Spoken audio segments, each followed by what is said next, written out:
Welcome back to the series. In the last video, we showed how we are interacting with the index DB, maintaining the status of these buttons, and also how this happens. This drop-down modal shows up.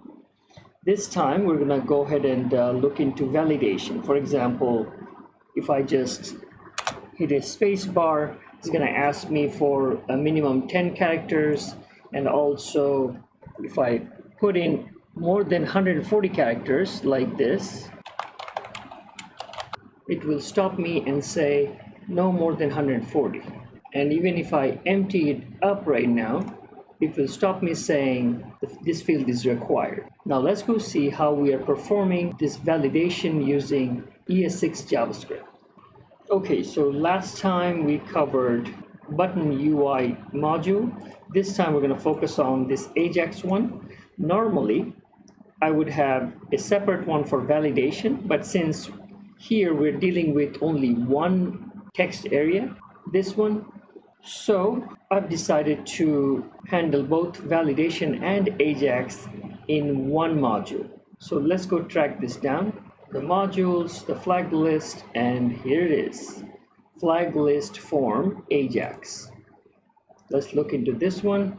Just like the previous one, I'm bringing in jQuery and the IDB key val store, but in this one, the extra stuff that's coming in are jQuery validation and jQuery validation additional methods.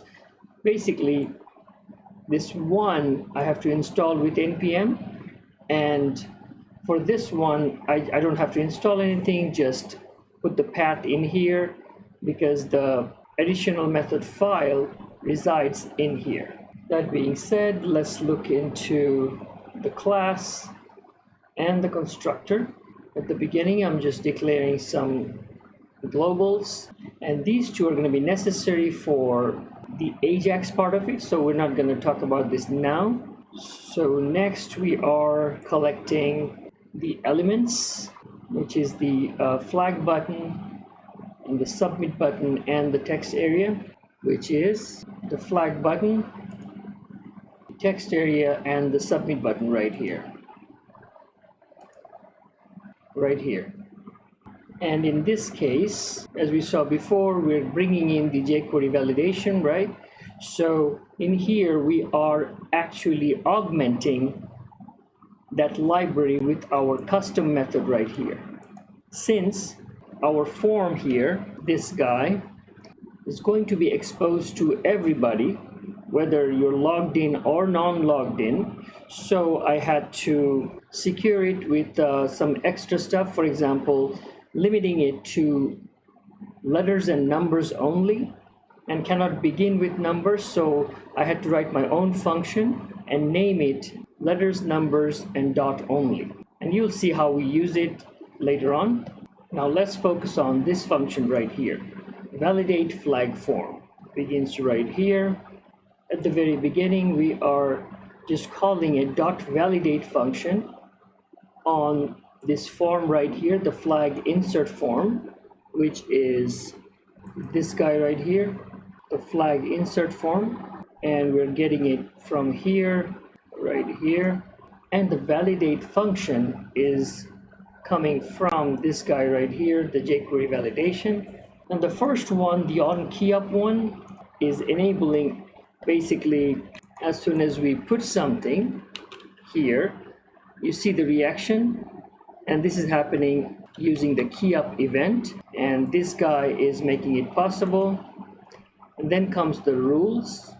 For the rules to work, we have to focus on the name attribute, not the ID. What I mean is to focus on this text area. Let's go inspect. There are two attributes, name and ID. Even though they're the same, but to implement the rules, we have to focus on this name. It could be different, but always focus on the name, not the ID. And that's what this is.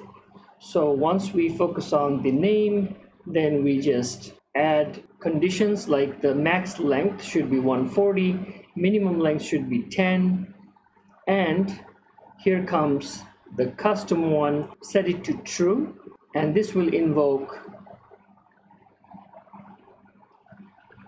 this custom function right here.